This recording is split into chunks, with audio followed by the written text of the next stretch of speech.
أنا عارفة إن أنتِ شاطرة فيها، وكل مرّة بتطلّعيها أحسن من أي حد، بس بييجي عليكِ مرّات كده وبتفشل معاكِ وبتهبط معاكِ لمّا بتطلع من الفرن، بتلاقيها عَلْيَت وبقت جميلة وتحفة في الفرن، وتيجي تفتحي عليها يا عيني تلاقيها هبطت بقى وتزعلي وتتضايقي ومن المكونات اللي أنتِ حطيتيها، طبعًا بنزعل عشان بتبقى كل حاجة يعني غالية دلوقتي.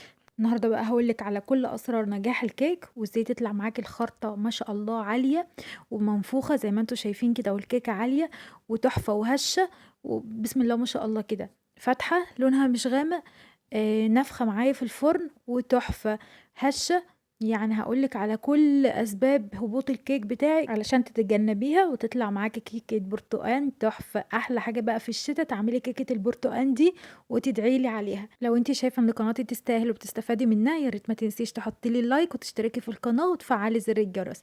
وبجد دعمكم بيفرق معايا في الفيديو بتاعي. تعالوا نسمي بالله ونصلي على رسول الله ونبدأ الفيديو. أول حاجة كده معايا في الخلاط سهلة جدا ومش تاخد معاكي أي وقت في الخلاط كده في السريع. أول حاجة بحط 4 بيضات، على فكرة البيض بتاعي ده صغير، يعني انت لو ال3 بيضات بتوعك كبار هتحطي بس 3 بيضات عشان أنا حاطة هنا 4 بيضات عشان البيض بتاعي حجمه صغنن. حطيت طبعا عليهم الفانيليا، لو بتحبي الفانيليا السايلة مفيش أي مشكلة. حطيت هنا 1.5 كوباية من السكر، دي عيار الكوبايات المعيارية. طبعًا لو عندِك الكوباية اللي هي المَج العادية اللي بتشربي فيها الشاي، تعايري بيها 1.5 كوباية من السكر، ال1.5 كوباية بيبقوا مضبوطين جدًا على المقدار اللي إحنا هنحطه ده. أول حاجة عشان الكيكة تطلع معاكِ هشة لازمًا في الخلاط تضربي كويس أوي البيض مع السكر، ولازم ضروري، ضروري يكون البيض طالع بدرجة حرارة الغرفة، ما يكونش طالع أبدًا من التلاجة.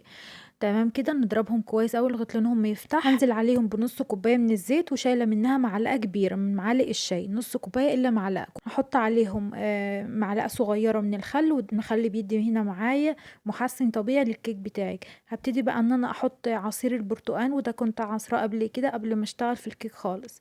هنا عصرت كوباية ونُص من عصير البرتقان، ما ازوّدش عليهم مَيّة، عصير فريش كده بتعصريه من غير مَيّة خالص.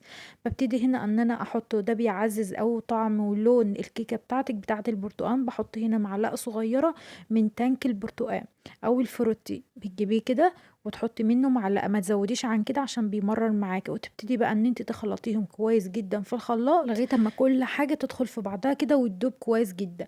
بعد كده جبت طبق تاني غويط، حطيت فيه هنا 3 كوبايات من الدقيق، طبعًا أنا كنت نخلاهم ونخلتهم تاني معاكِ، دي برضه حاجة بتنجّح معاكِ الكيك جدًا.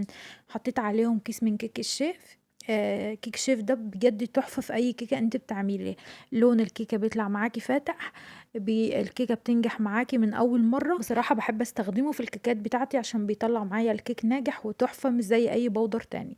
بابتدي إن أنا أحط الدقيق بتاعي بعد ما نخلته، ونخلت كمان معاه الكيس كيك شيف زي ما قُلت لكم، وابتدي بقى إن أنا أقلِّب كويس الدقيق مع البودر، وبعد كده أنزل هنا بالمكونات اللي أنا عملتها في الخلاط، بس كده.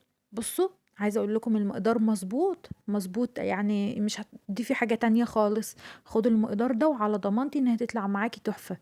شايفين؟ ده قوام الكيكة المضبوط، لا بيبقى خفيف عن كده ولا بيبقى تقيل.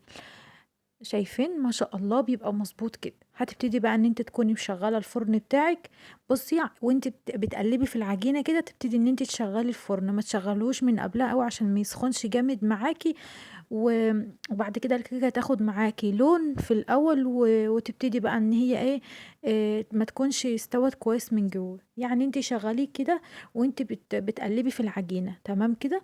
هتبتدي إن أنتِ تجيبي الصينية المدوّرة الحلوة بتاعتِك دي وتضيفي فيها معلقة من الزيت وتمسحيها كويس، وتحطي كده رشة من الدقيق وتبتدي إن أنتِ تغلّفيها كويس جدًا، ونحط بقى الخليط. شايفين قوام الخليط عامل إزاي؟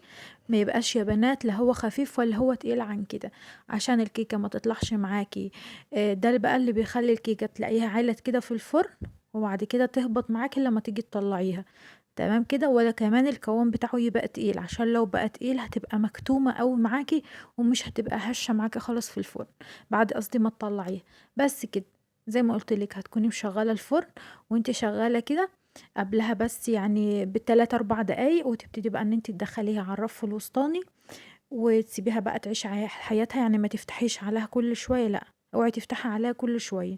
أنا بُصّوا هنا حطيت صينية تحتها عشان خاطر أنا الفرن بتاعي هنا مش مضبوط أوي، فكل واحد عارف الفرن بتاعه وضبطته، فأنتِ تحاولي بقى تعرفي ضبطة الفرن بتاعِك.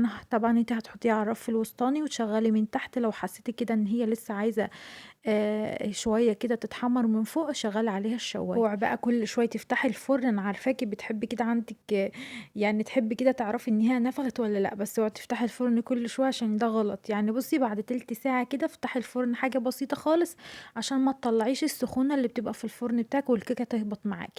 بعد تِلت ساعة كده يعني حسّسي عليها كده، لو حسيتِ إن هي عايزة تحمَر أو لسه عجين معاكِ، سيبيها براحتها خالص. مدة التسوية بقى هي خدت معايا هنا ساعة، عشان أنا حاطاها في صينية عالية وصينية صغيرة شوية، صينية مدوّرة. لو أنتِ هتحطيها في صينية مدوّرة وأكبر من دي، يبقى هتاخد معاكِ تسوية أقل من معايا، فاهمينّي؟ فأنتِ كل ما كبّرتِ الصينية، كل ما مدة التسوية طلعت معاكِ أقل من ما أنتِ حاطاها في صينية أصغر وتكون الخلطة معاكِ عالية، فاهمين؟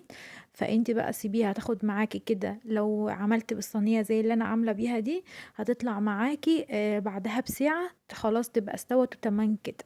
خرّجتها سِبتها تهدى شوية يعني ما تستعجليش عليها وتقومي على طول مخرّطاها ومطلّعاها، لأ هتفرول قصدي معاكِ.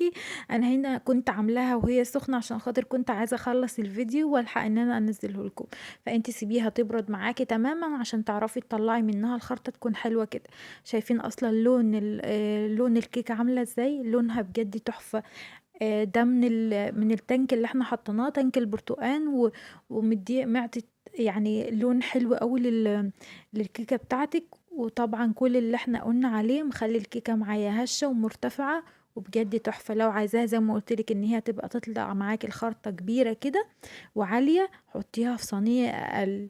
لو عايزاها تبقى الخرطة معاكِ صغيرة، حطيها في صينية أوسع. تمام كده؟ يا رب تكونوا فهمتوني. بس كده شايفين ما شاء الله، عايزة أقول لكم هشة وبجد تحفة. حاجة كده إسفنجية، يعني كيكة بس بجد عايزة شوية شاي معاها كده أو شاي بلبن وعيشي حياتِك بُصّوا عايزة أقول لكم شتا يعني كيكة. يعني أنتِ كده بتبقي بالليل أو في السهرة كده عايزة حاجة حلوة هتقومي تعمليها في ثواني. يا رب يكون كده اللي استفدتم من الفيديو وكل تفصيلة. عايزة أقول لكم تشوفوا الفيديو من أوله لآخره عشان فيه تفاصيل كتير وتعرفوا إن أنتِ تطلّعي الكيكة معاكِ ناجحة وممتازة. عايزة أقول لكم يا بنات إن ريحة البرتقان فيها كانت قالبة الشقة عندي، بجد كانت ريحتها تحفة.